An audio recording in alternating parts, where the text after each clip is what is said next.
என் அன்பான மக்களே, நண்பர்கள் துரோகம் செய்வது வாழ்க்கையின் மிகுந்த கஷ்டமான அனுபவங்களில் ஒன்றாகும். துரோகம் மனதை நொறுக்கிவிடக்கூடியது, நம்மை உற்சாகமின்றி உணரச் செய்யக்கூடியது. ஆனால் நீங்கள் நினைவில் கொள்ள வேண்டும், துரோகம் வந்ததற்காக வாழ்க்கை முடிந்து விடவில்லை. அது உங்கள் எதிர்காலத்தை வழிநடத்துவதற்கான ஒரு சோதனை மட்டுமே. துரோகம் நேர்ந்தபோது உங்கள் மனதை அமைதியாக வைத்துக் கொள்ளுங்கள். முதலில் அந்த நிலையை எதிர்கொண்டு ஏற்க முயற்சிக்க வேண்டும். நம்மால் நடந்ததை மாற்ற முடியாது, ஆனால் அதை எதிர்கொள்ளும் முறையை மாற்ற முடியும். உங்கள் நண்பர்கள் துரோகம் செய்ததற்காக உங்கள் நம்பிக்கையை முற்றிலும் இழக்க வேண்டியதில்லை. உங்கள் உள்ளம் இன்னும் மகிழ்ச்சியும் நம்பிக்கையும் நிறைந்திருக்க வேண்டும். நண்பர்கள் துரோகம் செய்வதன் மூலம் நீங்கள் விரல்களை மற்றவர்களிடம் சுட்டுவதற்காகவே வாழ்க்கை இல்லை. அது உங்கள் மனதையும் உங்கள் நடவடிக்கைகளையும் திசை மாற்றிக்கொள்ளவும் ஒரு வாய்ப்பு. துரோகத்தை ஒரு பாடமாக எடுத்துக்கொண்டு அதை உங்களுக்கு வலிமையாக மாற்றுங்கள்.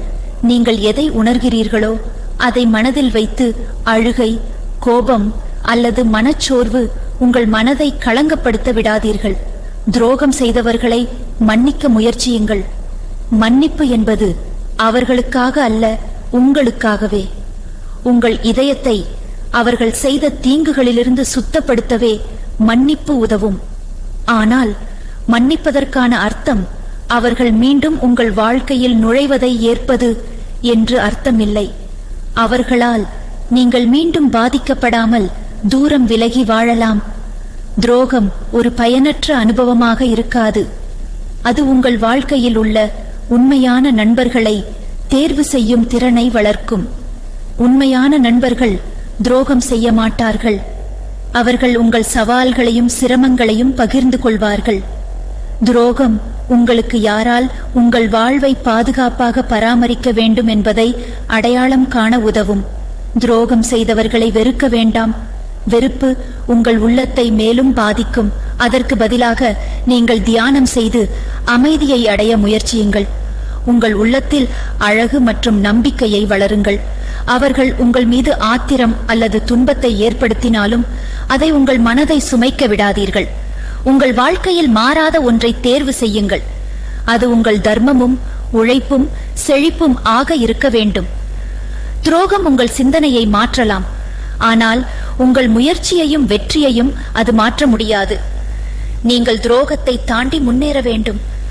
நம்புங்கள், நான் உங்களை நெருக்கமாக கவனித்துக் கொண்டிருக்கிறேன். நான் உங்களை ஒருபோதும் துரோகமாக பார்க்க மாட்டேன். நான் உங்களுடன் இருக்கிறேன். உங்கள் வழியை தெளிவுபடுத்தவும் உங்கள் மனதிற்கும் உயிருக்கும் அமைதியை அளிக்கவும்.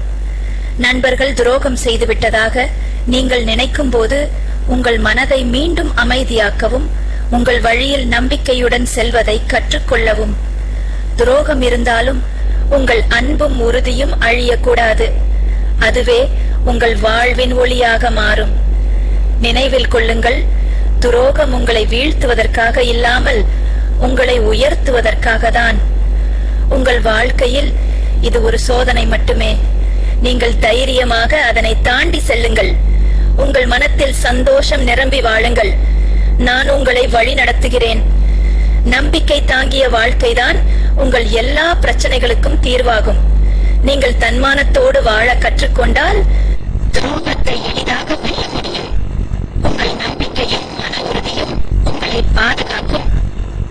இந்த உலகில் பல சந்தர்ப்பங்களில் துரோகங்களை நீங்கள் சந்திக்கலாம். ஆனால் ஒவ்வொரு முறையும் அந்த துரோகத்தை தாண்டி நீங்கள் இன்னும் வலிமையாக மாறுவீர்கள். துரோகம் உங்களின் வலிமையையும் உண்மையையும் சோதிக்க மட்டுமே வரும். அது உங்கள் வாழ்க்கையை முடிக்க வருவதில்லை. நீங்கள் சந்திக்கும் துரோகங்கள் உங்களுக்கு ஒரு பாடமாக இருக்கட்டும். உங்கள் மனம் புதிய திசையில் செல்ல கற்றுக்கொள்வதற்கான வாய்ப்பாக இருக்கட்டும். உங்கள் வாழ்க்கை எப்போதும் வெளிச்சமும் அமைதியுடன் திகழ வேண்டும். நம்புங்கள், நீங்கள் இப்பொழுது என்ன துயரம் அனுபவித்தாலும் அதனை நான் உங்கள் வாழ்வில் இருந்து அகற்றி விடுவேன். நீங்கள் திரும்ப ஒரு மகிழ்ச்சியான வாழ்க்கையை அடைவீர்கள். நீங்கள் எப்போதும் அன்புடன் இருப்பதற்கும் உயர்வை அடைவதற்கும் நான் உங்களுடன் இருக்கிறேன். துரோகம் உங்கள் வாழ்க்கையை ஒரு முடிவாகவே பார்க்க வேண்டாம். அது உங்களின் புதிய ஆரம்பமாக இருக்கட்டும். உங்கள் மனதில் அமைதியை காத்து உங்கள் வாழ்வில் அன்பையும் மகிழ்ச்சியையும் பரப்புங்கள். நான் உங்களை அனுதினமும் பாதுகாப்பேன்.